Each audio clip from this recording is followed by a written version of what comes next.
konflik itu sebenarnya bukan persoalan dia Aceh atau dia Jawa atau apa, tapi Pancasila itu is the final. Nah, apakah kita sekarang Pancasila? Kalau kita lihat Islam, Ya, Islam ke depan, di mana Islam dengan keberagaman, Ya. maka nilai Islam yang ke depannya di mana? Subscribe, like, dan nyalakan loncengnya. Assalamualaikum Gus. Waalaikumsalam Bang Mukhlis. Apa kabar? Wah, baik sekali, senang sekali berjumpa dengan Bang Mukhlis ini. Senyumnya itu nggak pernah lupa. Aduh, Ya. kapan datang ke Aceh? Sepekan lalu ingin melihat kembali setelah hampir 20 tahun kan? Oh gitu ya? Yalah 2004 kan gitu. Aceh 2004 dengan Aceh 2024. Ya. Dan itulah cerita yang perlu kita bahas, Gus. Begitu ya. Kayaknya nggak cukup setengah jam, 1 jam. Oke. Gus, Ya. ini pemirsa Sago TV tentu senang kehadiran Gus yang datang dari Jawa Timur Ya, siap. dan juga dari Bali juga. Siap. Artinya pengalaman Gus di Aceh, di Pulau Jawa hingga di Bali itu perlu kami dengar, Gus. Ya, ya. Dan ini ruang edukasi kita bersama, Siap, Gus. siap. Makasih kehadirannya di Sago TV. Alhamdulillah, saya juga senang sekali hadir di Sago TV ini di podcastnya Bang Mukhlis. Gus, bisa nggak diceritakan untuk pemirsa Sago TV sebenarnya Gus sama kami siapa? Jangan sampai saya ini kemudian jenjang pendidikan juga. Ya, jadi saya nama saya memang agak nggak kurang familiar, Agak keren gitu ya. keren dan tidak subjektif banget gitu. Tapi ayah saya sekitar 48 tahun yang lalu memberi nama saya nama yang mungkin bahkan di desa saya, jangankan di desa saya, mungkin sampai hari ini pun masih orang salah kira gitu. Kayak kemarin di pesawat waktu di transit itu di Medan kan kita nggak turun tuh dari Surabaya. Nah, pegawai penerbangan masuk naik gitu, mengabsen kan? Siapa yang nggak mau langsung tuh? Ibu Glory gitu. Jadi nama saya Glory Islam. Glory Islami. Glory Islam. Oke. Jadi kalau jenjang pendidikan saya sejak kecil di pesantren. Di pesantren ayah saya sendiri di Pondok Pesantren Sumber Pendidikan Mental Agama Allah di Turi Lamongan, Jawa Timur. Tapi saya kecil sudah di sekolah SD. Jadi jadi sekolah umum. Kemudian setelah itu baru kemudian ke Aliyah, Sanawiyah, kemudian ke Aliyah. Setelah itu S1 saya di Fakultas Syariah di sebuah universitas swasta, Unisula Semarang. Unisula Semarang. Kemudian jurusan Afalus Syasiah. Lalu mulai kerja di NGO, tapi kemudian tahun 2003, 2004 itu saya ngambil S2 di Human Resources Development Science atau pengembangan sumber daya manusia, ilmu pengembangan sumber daya manusia di Universitas Airlangga, Surabaya. Kemudian lama sudah nggak ada ke bangku kuliah, tapi setelah tua kok saya ingin menyemangati anak-anak, terus ngambil S3 di Universitas Negeri Malang. Apa kajiannya, Gus? Kajiannya non-formal education. Oke. Gus, orang kan semua tahu, tapi Ya. pemirsa TV harus tahu nih. Gus ini kan seorang anak Gus, anak Kiai. Ya, betul. Kemudian tiba-tiba bekerja di NGO dan di internal NGO dan terdampar pertama sepertinya di Aceh. Ya, 2004. Iya, jadi sebenarnya Abi Mokhtar ayah saya, pendiri SPMA itu menurut saya ya orangnya beliau visioner ya. Jadi melihat jauh ke depan. Pesantren itu tidak hanya bicara tentang kitab ansih, tetapi bicara tentang holistic, this whole life. Karena Islam juga bicara tentang whole life, mulai sosbud, ekonomi, budaya, bahkan di bidang politik apa segala macam. Maka beliau punya pesantren itu dikembangkan menjadi sodikling, sosial, pendidikan, dan lingkungan hidup. Jadi saya sejak kecil itu sudah terbiasa di pesantren itu beliau punya program-program itu. Program sosial mulai dari tangga bencana segala macam sejak tahun 60-an. Jadi termasuk lingkungan hidup. Pesantren bicara lingkungan hidup. betul. Pesantren kami dapat Kalpataru loh. Oh, apa bentuk kegiatannya? Jadi kegiatannya mulai dari reboisasi, kemudian pemanfaatan sampah, sampai biogas. Itu melibatkan santri. Santri, jadi di dalam lingkungan pesantren itu, kotoran itu ditampung dalam menjadi biogas. Jadi energi terbarukan. Jadi betul-betul Itu Dan jangkauan sejak ke dulu depan? memang Abi Mohtar itu di mengembangkan SPMA itu di lingkungan pesantren sendiri kita mengembangkan tanaman obat keluarga untuk lahan-lahan sempit. Jadi banyak hal, terus kemudian reboisasi dan lain sebagainya. Sehingga ketika saya ke NGO itu sebenarnya dalam rangka misi pesantren juga. Iya. Gitu. Misi kemaslahatan Betul, umat. misalnya waktu saya di Surabaya itu menangani program Urban Street Children Empowering Support atau USCHS, itu penanganan anak jalanan. Sebenarnya bicara tentang child right atau hak-hak anak. Jadi bagaimana anak-anak mendapatkan hak-hak dan akses terhadap quality life, quality education dan lain sebagainya. Cuma kita sentuhannya memang lewat humanisme dan religiusitas gitu. Ya. Tapi kemudian Gus ke Aceh. Tahun kapan? Nah, saya sebenarnya sebelum ke Aceh itu sudah banyak berkecimpung di NGO, mulai dari program social forestry atau perhutanan sosial di mana kita membangun satu kesadaran building awareness para dalam tanda kutip orang yang merambah hutan. Ya. Yang mengaku hutan itu memang warisan nenek moyang dan memang begitu kan gitu. Lalu kita kembalikan mereka untuk bersama dengan saya waktu itu jadi asistennya kakak saya masih muda saya masih SMA itu sudah mulai terjun di NGO.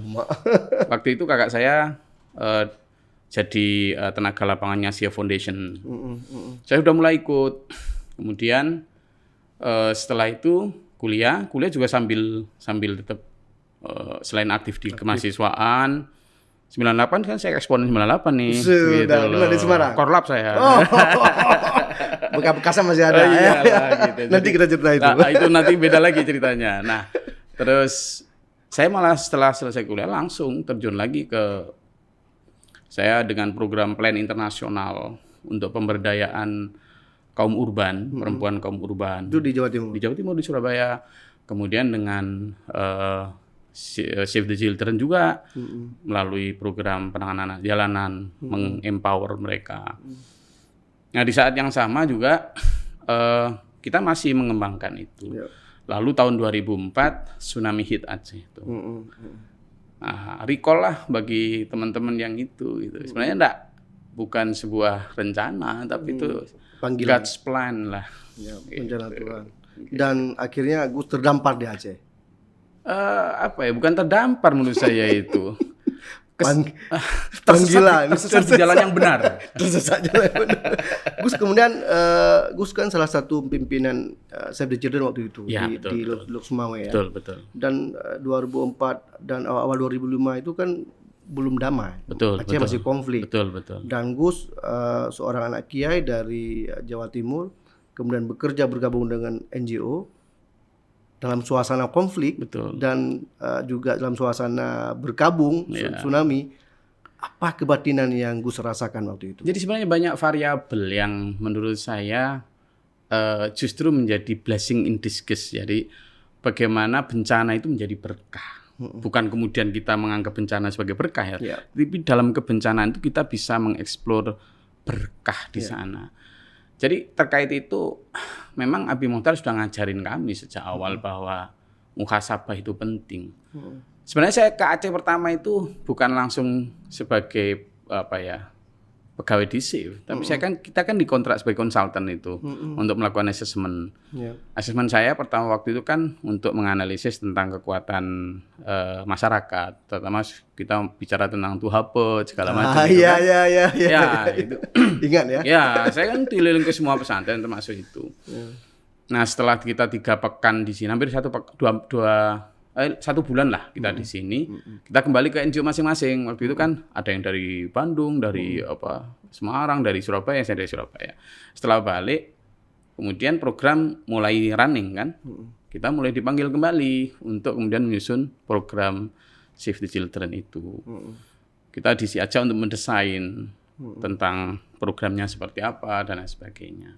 Lalu kemudian mulai kita penempatan untuk mengembangkan program. Jadi memang build from the zero itu. Jadi kita memang membangun dari nol programnya itu. Saya ditempatkan di Lok Sumawe, beberapa teman-teman kolega ditempatkan di Pasab, di PD, kemudian juga di Simelu dan lain sebagainya itu.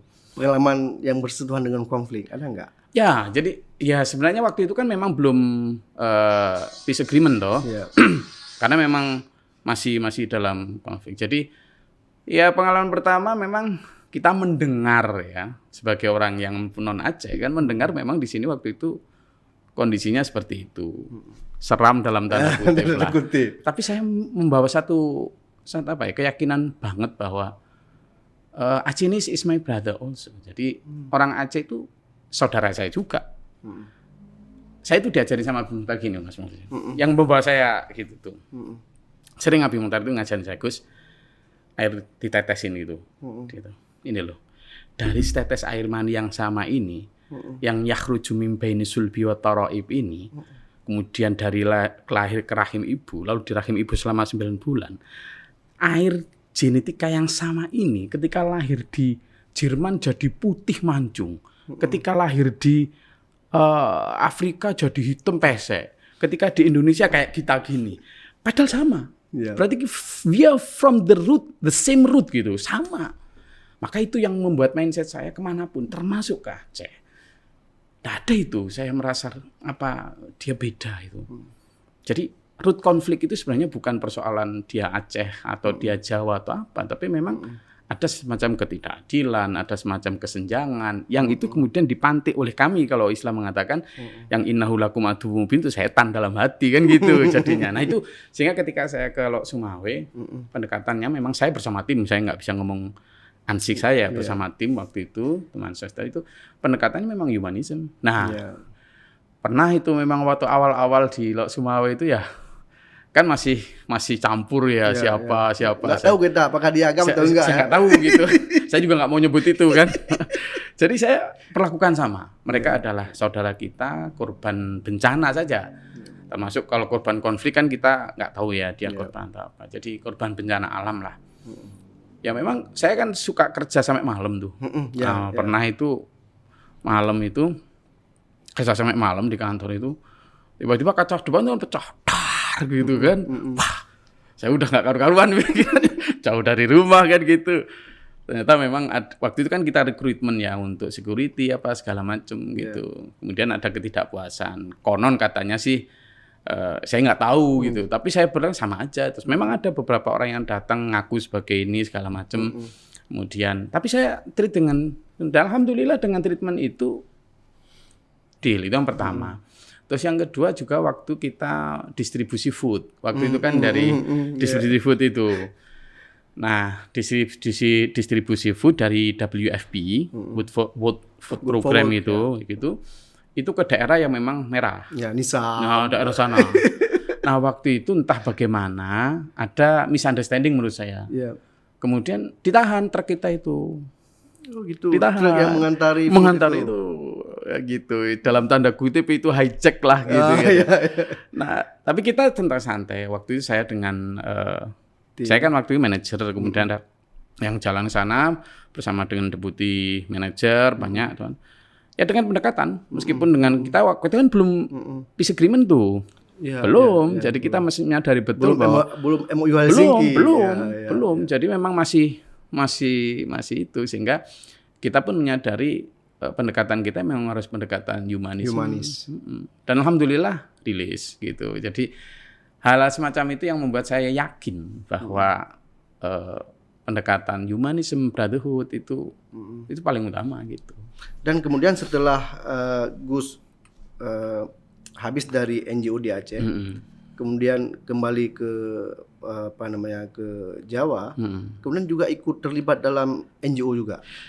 Ya, saya tahun 2006 itu ayah saya meninggal, yang merupakan my main idol lah, idola utama saya setelah Rasulullah SAW. Nah, meninggal gitu. Kemudian saya mulai tersadarkan, wah, saya kayaknya harus mulai back to barak ini. Saya harus kembali ke barak ini. Seperti pertanyaan Bang Muli pertama kan, saya memang anak seorang yai, dilahirkan di pesantren, tentu Abi ingin anaknya melanjutkan itu. Gitu. Nah, meskipun selama ini saya tapi saya belum 100% merasa oke, 100% my expertise, my time itu untuk itu, sehingga saya merasa balik aja. Saya resign 2007 saya resign itu. 2007 saya resign. Saya sudah nggak mau lagi di NGO, saya ingin mengembangkan pesantren. Tapi kemudian diminta oleh waktu itu salah satu program USAID, program Maternal Newborn and Childhood atau Kiblat Kesehatan Ibu, Bayi, Balita dan Anak, yang mempromosikan tentang bagaimana kita mengedukasi ibu-ibu untuk mulai breastfeeding, immediate breastfeeding initiation itu. Kenapa saya menerima itu? Karena dekat jam rumah. Oh, gitu. Okay. Jadi wareanya saya diminta untuk jadi Regional Office Director untuk wilayah East Java. Oh, berarti saya masih bisa. Masih bisa gitu. dekat Iya. dengan pesantren juga. Sehingga masih belum bisa keluar dari NGO pun. Tapi saya tetap bisa, alhamdulillah, pulang pergi dari pesantren Nabi saya, sehingga saya masih misalnya habis subuh saya ngajar tafsir, kemudian nanti baru berangkat kerja. Masih bisa. Gitu. Dan total kemudian kalau di jumlah total NGO apa saja NGO yang pernah Jadi aktif? sebenarnya kalau sejak saya SMA, meskipun tidak langsung, dan itu saya mulai dari Asia Foundation pernah, kemudian ILO pernah, kemudian Plan Internasional, kemudian Save the Children, kemudian GSI itu, kemudian ya di USAID itu, lalu beberapa yang lain yang sifatnya itu kita sebagai NGO waktu itu dengan INGO atau dengan donor funding gitu. Artinya Gus meninggalkan dolar-dolar itu. Ya. Kembali panggilan pesantren. Betul, tapi menurut saya gini ya, saya tidak sedang meninggalkan dolar dalam arti price, tapi saya menuju value. Oke. Gitu. Antara price sama value kan beda tuh ya. Jadi saya waktu jadi direktur dan kemudian meninggalkan itu tidak karena pertimbangan tapi saya benar-benar to be better. Jadi memang di NGO good ya. Kemudian better, tapi ada yang the best buat saya, menurut saya. Bukan the best buat orang selain ya. Khususnya saya yang memang dilahirkan di pesantren untuk mengembangkan pesantren. Tapi sebenarnya ruh NGO-nya dalam arti pengembangan community empowerment, kemudian dan sebagainya itu masih. Jadi kita tidak kemudian back to pesantren itu lalu ngaji saja seperti kita, enggak. Artinya ada values yang coba di Betul. Dalam kemasan yang berbeda, dalam strategi yang berbeda. Saya tetap mengembangkan hak-hak anak, kemudian juga bidang pendidikan, di bidang sosial, di bidang budaya, di bidang environment masih. Tadi pagi program kita juga ada Sungai Watch istilahnya. Jadi program di Bali itu kita kerjasama sama teman-teman NGO yang di sana untuk bersih-bersih sungai. Jadi jadi mulai dari sampah sungai. Santri itu? Ya, santri. Ada di Bali. Jadi kita ada 100 titik atau berapa di Bali itu. Jiwa-jiwa NGO itu tetap masih. Jadi masih. Gitu. Nah, kemudian bagaimana? Ini menarik nih. Anak kiai hidup di pesantren, berkembang dengan gagasan yang floral di NGO. Betul. Kemudian mendirikan dan mengembangkan pesantren di Pulau Bali, di Bali. Nah, gimana ceritanya ini? Nah, jadi setelah saya di USAID itu, di salah satu program USAID ya, saya merasa effort saya, energi saya, time saya, expertise saya itu harus yang lebih membutuhkan di pesantren. Sudah banyak orang hebat di dunia NGO. Artinya mereka tidak butuh saya sebenarnya dalam tanda kutip. Regenerasi cepat dia. Ya, di NGO sudah banyak orang hebat lah. Kemudian di pesantren, terutama di pesantren kami masih sangat membutuhkan saya. Sehingga saya merasa saya lebih dibutuhkan di sana. Meskipun pesantren saya sebenarnya juga sub dari kegiatannya ada NGO-nya juga gitu. Ada namanya Badan Pengembangan Masyarakat juga. Jadi, nah saya kembali ke sana itu ya sebenarnya hanya dalam tanda kutip baju saya aja yang saya lepas kalau dulunya. Misalnya, dulu kata peci, sekarang peci ya. Dulu pakai celana, sekarang pakai sarung gitu. Gitu. Dulu pakai kaos oblong atau apa, sekarang pakai baju koko gitu aja. Ini tadi aja saya izin dulu, saya pakai OPH ya. Gitu. Tapi Gus kemudian sekarang kan di Bali nih. Ya. Bagaimana kisah awal mendirikan pesantren di Bali? Jadi sebenarnya gini ya, ini agak unik ini. Jadi Bali itu kan sangat menarik ya. Bali menjadi the most destination kan, destinasi utama di Indonesia. Orang bahkan di luar negeri mungkin lebih mengenal Bali daripada Indonesia. Betul kan sekali, gitu. betul. Sehingga Bali itu menjadi satu tempat yang, dan itu memang wajar ya. Bali punya segalanya, mulai dari nature-nya, kemudian dari culture-nya, kemudian dari banyaklah hal di sana. Kemudian banyak, sehingga dia pantas untuk jadi destinasi utama wisata. Tapi saya sejak awal itu memang bukan karena nggak suka Bali, memang waktu itu saya nggak ada bayangan ke Bali, tapi justru diperjalankan oleh Tuhan. Gitu kan, oleh Sang Hyang kalau orang Bali bilang ke sana gitu. Jadi saya merasa ya wis saya coba ke Bali.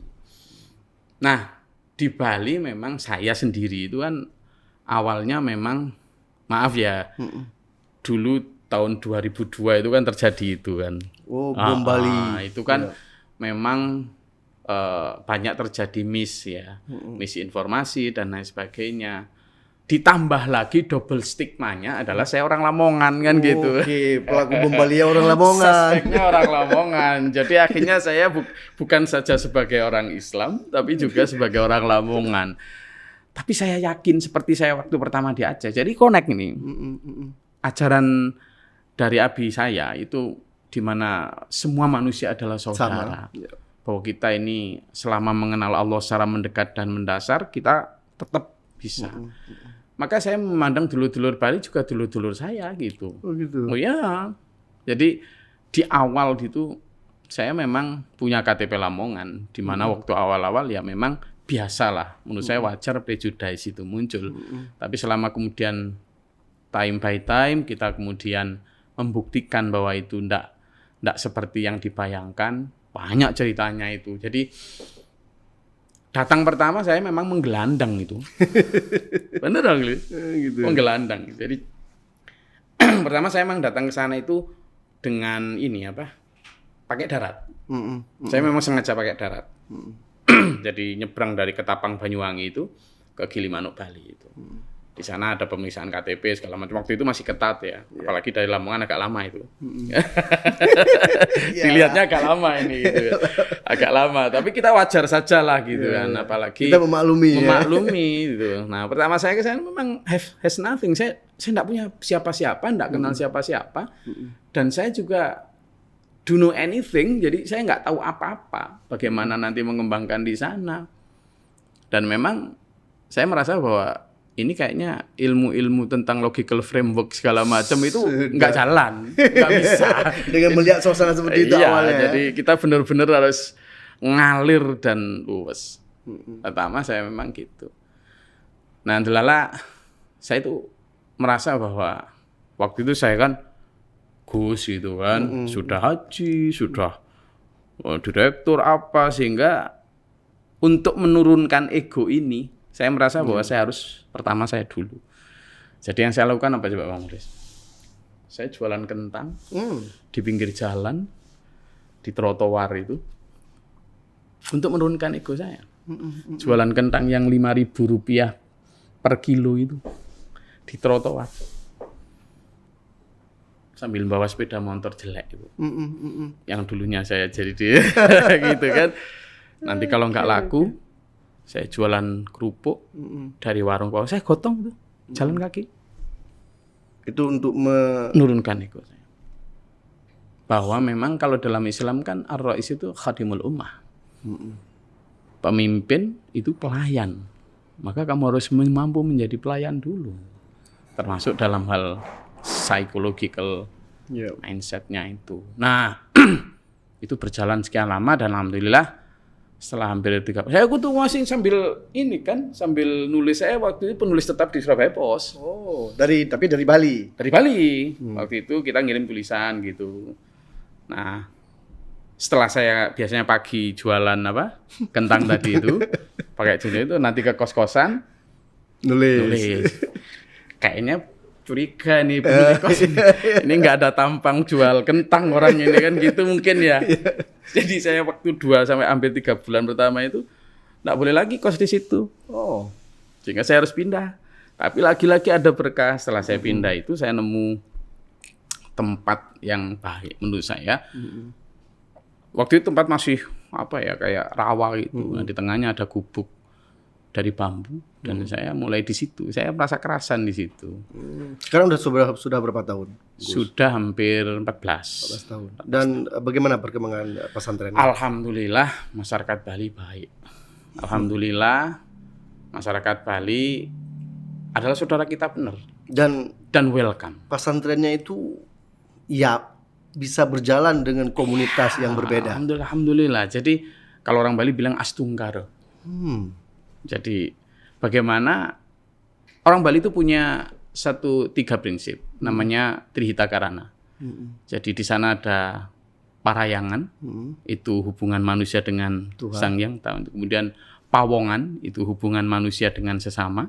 Lalu palemahan, itu hubungan manusia dengan alam. Nah, saya diajarin sama adik saya waktu itu. Sama juga. Iya, habluminallah, habluminannas, warahmatan lil alamin. Di mana Abi tadi ngajarin saya gini, Gus, kamu itu kemana-mana 3 hal. Beliau menyebutnya sebagai 3 proyek besar. Mengenal Allah secara mendekat dan mendasar itu kamu harus merasa dimanapun itu merasa digenangi Allah. Seperti ikan dalam air itu. Yep. Kemanapun ikan berenang diliputi digenangi oleh air. Kamu nanti kalau sudah merasa seperti itu, hilang. Kamu jadi kemanapun kiaman waku dan wala junubim itu diliputi digenangi oleh Allah. Kalau kamu sudah begitu, hilang sifat iri, dengki, amarah, dendam, berganti jiwa kasih. Malah beliau mencontohkan itu seperti lihat jarum jam itu. Kalau kamu lihat jarum jam itu melihat jarum jam padahal sebelumnya ada kaca. Saking benihnya kaca, kamu tidak bisa melihat kaca tapi langsung melihat jarum jam. Kamu, kata beliau. Misalnya saya dengan Bang Mukhlis. Sebenarnya kan saking ada Allah di sini, tapi saking benihnya Allah kita tidak bisa melihat. Betul. Nah, kalau kita merasakan itu, saya langsung bisa melihat Bang Mukhlis. Tapi kalau saya merasa di sini ada Allah, mata biasa nggak bisa melihat Allah, tapi kan bisa merasakan hadirnya Allah. Maka saya nggak berani menghina Bang Mukhlis. Karena saya menghina Bang Mukhlis berarti saya sudah menghina Allah di sini. Nah, itu yang saya pakai di Bali. Bagaimana kita memperlakukan saudara kita. Itu tidak dengan prejudis, dengan kecurigaan, tapi dengan jiwa kasih tadi.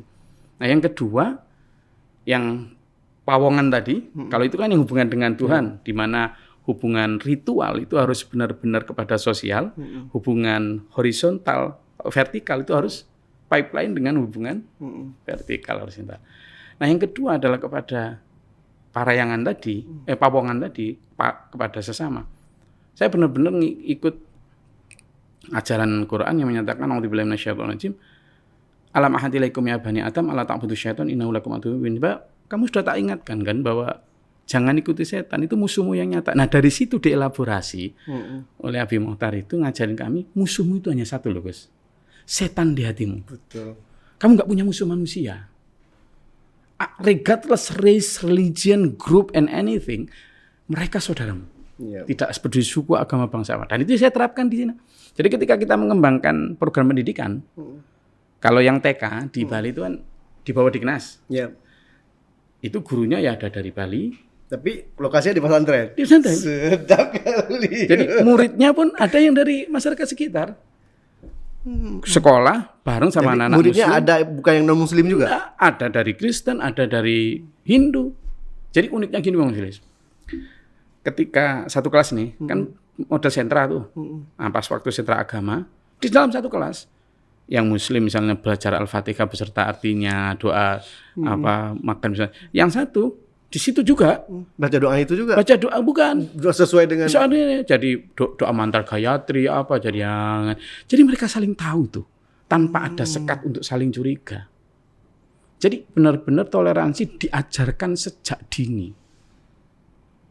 Bukan di meja diskusi loh ya, tapi di meja aksi dalam kehidupan sehari-hari. dalam ruang kelas. Dalam ruang kelas.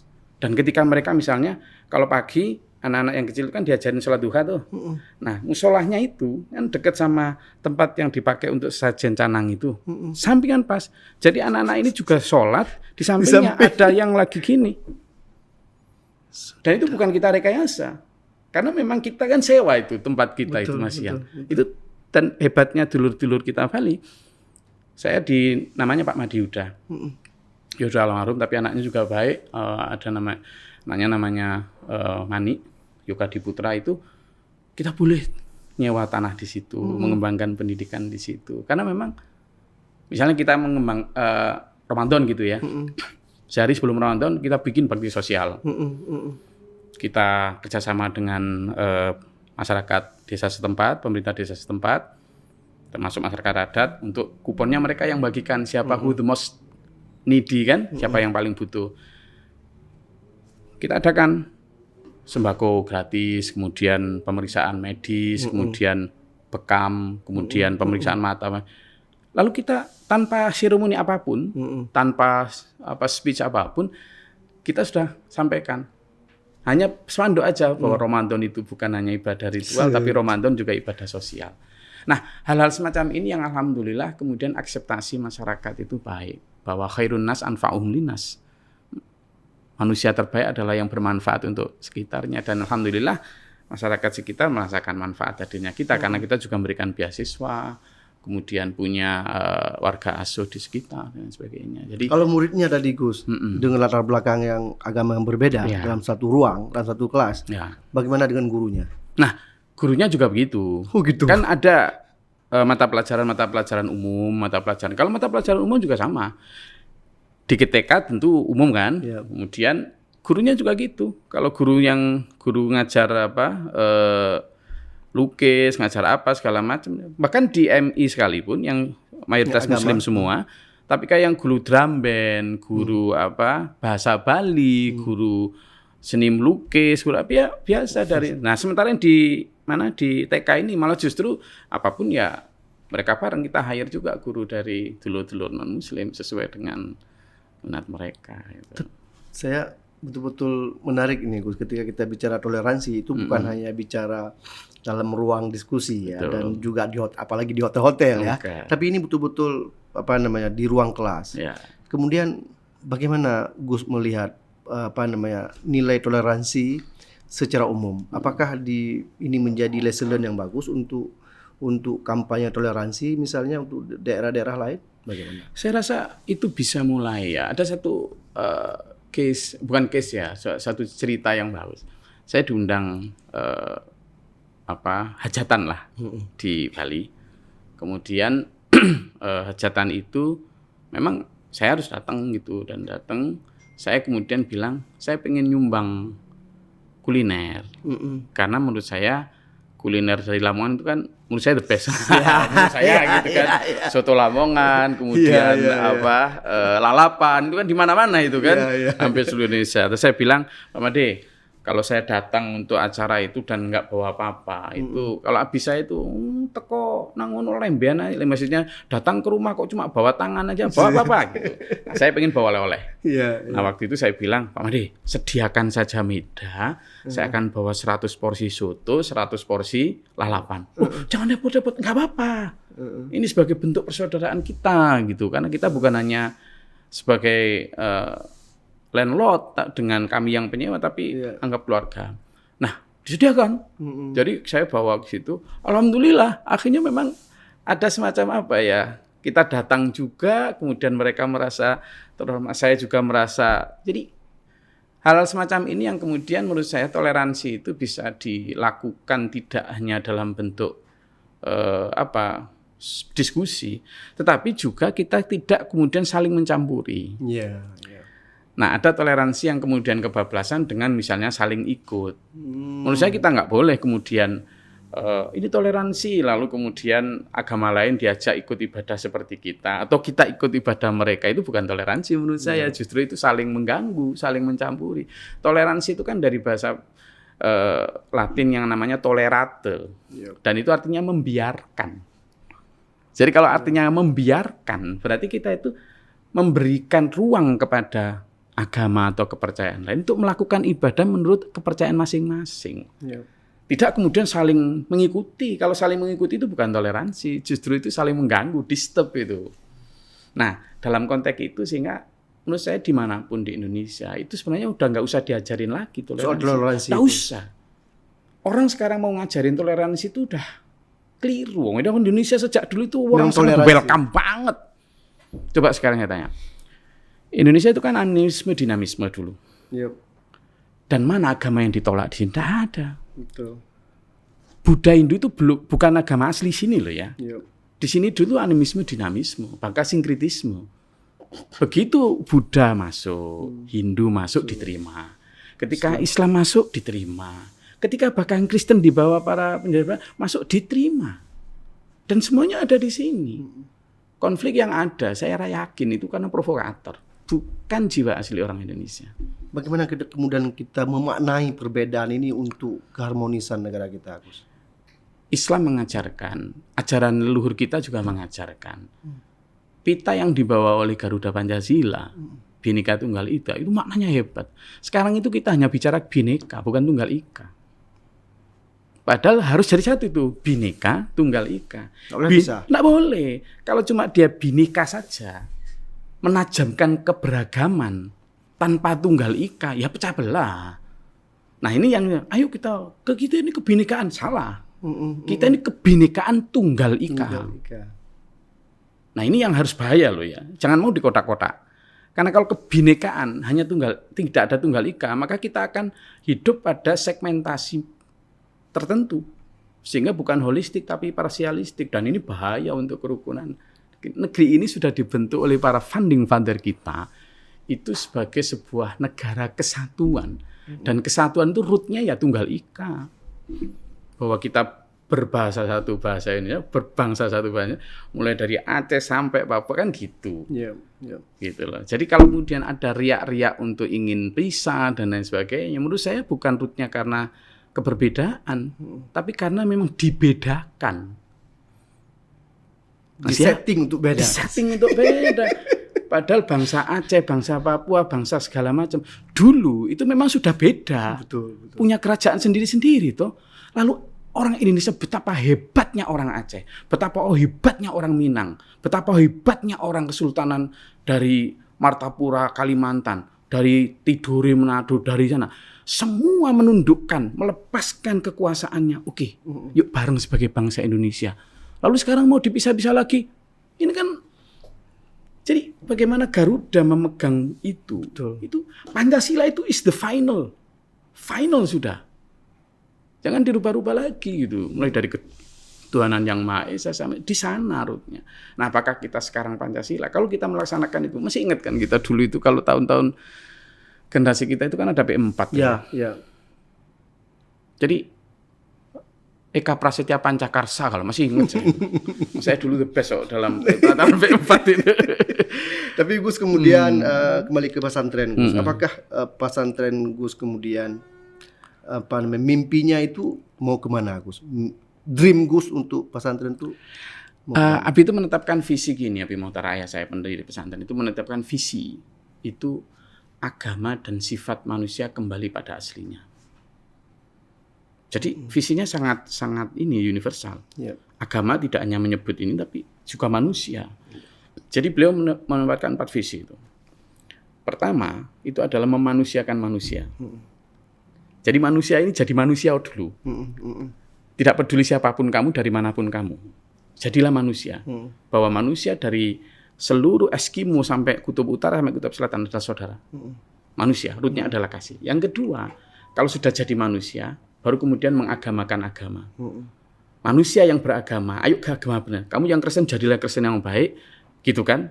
Kamu yang Hindu jadilah Hindu baik, Islam jadilah Islam beneran, sudah yang baik. Itu dulu. Setelah itu masuk ke mengislamkan Islam. Sekarang masuk ke Islam nih. Islam, ayolah jadi Islam yang fisilmi kafah gitu. Jadilah Islam yang beneran. Dimana kalau al-Islamu kal jasadil wahid. Islam itu satu jasad. Berbeda-beda yang satu tangan, satu mata, satu ini. Tapi dalam satu komando otak nih. Itu harus gitu. Berbeda dalam diskusi oke. Tapi jangan dalam aksi. Kalau dalam aksi kemudian berbeda ini yang susah. Maka Islam menjadi satu kesatuan. Kesatuan. Meskipun nggak mungkin kita satukan itu. Tapi dalam satu kerukunan lah. Gitu. Yang terakhir adalah kemudian mengimankan iman. Di mana surat Al-Hujurat ayat 13 menyatakan ketika ada orang Badui mengatakan saya telah beriman, maka kata Allah, jangan, kamu baru waqulu aslamna, tapi katakan saya baru Islam. Berarti ada tingkat selanjutnya meneliti bagaimana iman kita. Nah, di pesantren ini Sudah saya tulis itu, Mas Mulih, dalam buku. Nanti bisa kita ngobrol tentang di ini publishing ini. Ada satu model pendidikan take in learning and take out learning. Jadi pesantren kita itu di dalamnya itu santri kita sentuhkan dengan realitas sosial. Jadi problem sosial masyarakat kita bawa ke pesantren. Makanya di dalam pesantren itu ada rehabilitasi narkotika. Di dalamnya ada pelayanan orang tua lansia jumbo. Ada gelandangan psikosomatik, jadi orang-orang gila itu yang dikeleleng di jalan kita ambil itu. Ada juga anak yatimnya. Nah, santri setelah ngaji misalnya nih, hadis buka nih. La yu'minu ahadukum hatta yuhibba li akhihi ma yuhibbu li nafsihi. Belum disebut beriman kamu sampai kamu menyayangi orang lain seperti ini. Setelah ngaji itu plek tutup langsung dia ganti pempesnya lansia itu. Setelah ngaji kemudian misalnya bicara tentang surat Al-Ma'un, bahwa kamu itu pendusta agama kalau nggak menyayangi anak yatim dan sebagainya. Maka di situ ada anak yatim yang perlu kamu suapi. Ayo belajar. Jadi bukan hanya hafal kitab. Dan itu masuk dalam kurikulum yang terjadwal. Nah itu jadi masa santri setelah dari dalam dia juga diajarkan di sana sesuai dengan minat dan bakatnya. Ada kalau kamu pengen jadi teknisi komputer, ada tuh program desain grafis. Kemudian kalau kamu jadi petani, ada lahan yang kita pakai. Kalau mau jadi carpenter, silakan ada. Nah, setelah mereka keluar, diharapkan mereka siap hidup tuh. Jadi nggak gagap realitas. Jadi alumni pesantren itu bukan hanya jadi kiai semua. Enggak. Di tengah semester biasanya ada namanya BBM. Belajar bersama masyarakat. Setelah persoalan masyarakat kita bawa ke pesantren, mereka juga kita bawa ke masyarakat. Untuk kemudian di tengah masyarakat belajar apa yang mereka butuhkan dari masyarakat, mereka harus melayani. Bahkan ketika mereka setelah selesai 6 tahun di pesantren, ada satu ujian survival. Jadi mereka kita kasih peta itu. Kemudian kita tutup mata itu, lalu suruh nunjuk titik tak gitu, buka di mana? Oh, Nias, kamu harus berangkat sana. Jalan itu. Jalan, kita kasih tiket one way aja loh ya. One way, dan di sana selama 3 sampai 4 bulan. Dan dia kembali ke pesantren. Kalau kita anggap berhasil, kalau masyarakat di sana nelpon kita, tolong santrinya jangan ditarik ya karena mereka bermanfaat untuk kita. Itu baru dianggap berhasil. Setelah itu kemudian mereka balik, kemudian kita suruh untuk bikin tulisan, lalu kita uji disertasinya. Luar biasa dan itu sebenarnya yang nilai Islam yang jadi dan itu tidak peduli di masyarakat agama apapun. Ininya kan nilai yang dibawa. Betul, layanan. Jadi layanan. Jadi benar-benar khodimul ummah tadi. Sejak di pesantren mereka diajak melayani, ketika kembali ke masyarakat mereka juga harus mampu melayani. Jadi bukan hanya bagaimana bisa mereka survive hidup, gitu. Jadi mindsetnya kita ajak, itu ada semut, ambil, masukkan botol, kamu terbang ke Papua, semut itu taruh di hutan Papua, dia lo nggak mengeluh, takut nggak dapat rezeki. Masa kamu lulusan pesantren ditaruh di mana khawatir nggak dapat kerja? Gimana menciptakan pekerjaan dong? Gitu. Jadi entrepreneurship skill dan mindset mereka itu yang kita bangun. Dan itu satu di antaranya Bang Mukhlis yang membuat saya tidak sedang keluar dari NGO kok. Saya hanya nilai-nilai NGO itu sedang dijalankan sebenarnya. Cuma kalau saya dulu dibayar orang, sekarang self reliant. Iya. Sekarang bayar. Tapi kalau Gus melihat Gus sedang di Bali mengembangkan pesantren dengan nilai kerakyatan yang boleh kita sebutkan, dengan pengalaman Gus juga di internasional NGO. Kalau kita lihat Islam ke depan bagaimana di Indonesia? Di mana Islam dengan keberagaman, maka nilai Islam yang ke depannya di mana? Islam harus dilihat dari berbagai sisi. Apakah Islam sebagai value? Apakah Islam sebagai sebuah institusi, ataukah Islam sebagai sebuah ideologi? Kalau sebagai sebuah value, sebenarnya banyak orang non-Muslim yang mengamalkan ajaran Islam, toh. Betul. Gitu. Bahkan kemarin ada negara yang paling islami dalam tanda kutip gitu kan. Artinya sebagai value tentang toharo, tentang kedisiplinan, tentang humanisme, tentang peace, tentang apa. Islam sendiri kan maknanya peace. Damai. Tapi di sisi lain Islam juga bermakna serah diri itu. Jadi Habib Mochtar itu menulis buku Islam Sebuah Jawaban dan Aturan Hidup gitu. Buku itu dulu saya yang jadi editornya gitu. Bicara tentang itu, Islam dari semua sisi. Jadi kalau kita melihat mau Islam for future, Islam untuk masa depan, itu Islam sebagai apa? Kalau Islam sebagai the way of life, sebagai sebuah pandangan hidup, ini bisa dimaknai oleh siapapun, bahkan yang tidak convert dalam Islam. Tapi kalau Islam sebagai sebuah institusi, Islam sebagai sebuah religion, maka tentu orang-orang Muslim ini yang harus memaknai Islam. Nah, ke depan menurut saya kebesaran Islam itu tidak terrepresentasikan oleh megahnya gedung, oleh kayanya pemeluknya, atau ganteng dan cantiknya si A si B, viral si A, tapi lebih kepada bagaimana akhlak para pemeluknya. Seberapa manfaat mereka memberi kepada sesama sekitarnya. Dan yang terpenting adalah bagaimana mereka benar-benar membuktikan bahwa nanti itu diakui sama Rasulullah di akhirat itu. Betul. Dan banyak nanti di akhirat itu yang kemudian ketika berbondong-bondong minta syafaat Rasulullah, ketika akan diberi syafaatnya ditegur sama Allah, siapa mereka? Mereka umatku. Oh enggak, kamu enggak tahu apa yang mereka lakukan sepeninggalmu wahai Muhammad. Mereka meninggalkan ajaran dan sunnahmu sebagaimana anak panah meninggalkan busurnya. Lalu Rasulullah bersabda, antum laisa minni, kamu bukan dari golonganku. Nah, Islam in the future menurut saya itu seperti yang disabdakan Rasulullah. Aku sangat pengen ketemu sama saudara-saudaraku. Kata para sahabat, bukankah kami ini saudaramu ya Rasulullah? Katanya, bukan, kamu sahabatku. Saudaraku akan datang di akhir zaman. Nah, kan kalau akhir zaman kan future nih. Iya. Gitu loh. Ternyata apa coba?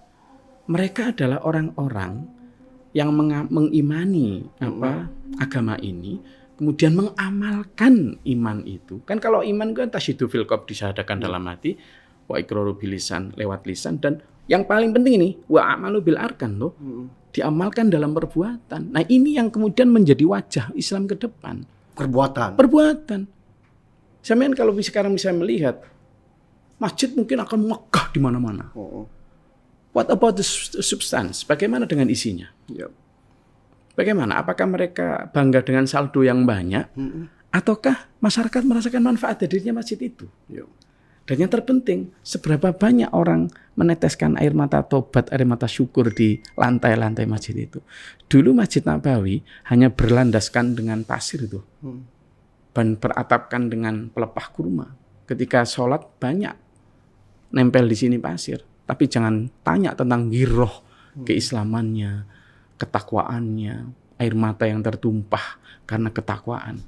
Nah, sekarang dengan babut-babut yang tebal dan wangi itu, apakah seperti itu? Sehingga saya merasa bahwa masa depan Islam itu adalah seperti yang difirmankan Allah idza jaa nasrullah wal fath. Ketika datangnya pertolongan Allah dan kemenangan itu adalah wa ra'aitan nasa yadkhuluna fi dinillah. Dan kamu melihat orang berbondong-bondong masuk ke agama Allah loh ya. Apa dia Pak? Fasabbih bihamdi rabbika wastaghfir. Mereka bertasbih, mereka bertahmid, bersyukur, dan mereka minta ampun kepada Allah. Jadi hati-hati manusia yang benar-benar qalbun salim ini loh. Masa depan Islam. Dan itu masuk ke ranah-ranah apapun, ranah politik, ranah budaya, ranah pendidikan, ranah ekonomi. Kalau manusia-manusia yang sudah qalbun salim itu, baldatun thayyibatun wa rabbun ghafur. Jadi sangat privat, Prof. Betul. Tapi bukan hanya private menurut saya Bang Mukhlis, tapi ini adalah subjektivitas yang akan mengumpul menjadi objektivitas itu. Jadi ketika subjek-subjek Muslim ini benar-benar Islam, maka kolektivitas itu akan menjadi muncul. Masyarakat Muslim yang benar-benar seperti yang tadi kita bicara di mobil tadi kan, menjadi rumah agung bagi semua. Tidak hanya rumah bagi yang Muslim, tapi rumah. Kalau sebagai institusi ya, menurut saya future of Islam adalah ketika Islam mampu menjadi rumah untuk semuanya. Bukan rumah dalam arti membenarkan loh ya. Saya ngajar bicara tentang tasamuh. itu tentang toleransi. Iya. Itu di pesantren, di beberapa pesantren. Itu saya bilang begitu. Jadi ketika toleransi dalam Islam itu dimaknai sebagai mengakomodir, bukan membenarkan loh ya. Tapi benar-benar memberikan ruang kepada mereka itu. Oke Gus, luar biasa diskusi kita dan tak terasa nih waktunya sudah. Iya, memang itu 1 minggu nggak cukup ini. Ini kapan balik ke Saya insya Allah Senin. Ini mau jumpa siapa kawan-kawan kita di sini? Ini banyak sekali nih teman-teman kita di. Ini ada Dr. saudara saya, Dr. Silauddin. Pernah tinggal di. Oh, ini Dr. Silauddin ini keluarga saya. Waktu awal pertama kali kesini kan saya pakai 2 ini. Saya masuk ke Save the Children. Kemudian saudara-saudara saya itu mengembangkan lewat NGO lokal. Nah, itu waktu itu yang nampung pertama ini keluarga Bang Sila ini. Perlu kita panggil ke sini masuk kamera ini ya kan. Itu. Jadi Bang Silauddin ini luar biasa. Sama keluarganya baik sekali. Luar biasa. Ya, saya makanya ketika kemarin ke sini harus lapor komandan dulu. Harus. Khawatir dicoret dari kakak ini ya. Baik, makasih. Terima kasih. Saya ingin closing statement gini Bang. Ya, Jadi sekali lagi terima kasih dan pengalaman saya di Aceh itu sangat memberi saya makna yang banyak untuk perjalanan saya selanjutnya. Termasuk saya di Bali. Jadi Bali dan Aceh itu ada aura yang memang connecting gitu ya. Sudah. Dan pendengarnya Gus. Ya. Alhamdulillah. Aktornya Gus. Aceh dan Bali, tapi tengahnya Gus. Jadi, makasih Gus. Terima kasih. Assalamualaikum. Waalaikumsalam warahmatullahi wabarakatuh. Jika video ini bermanfaat untuk Anda, silakan subscribe, like, dan nyalakan loncengnya.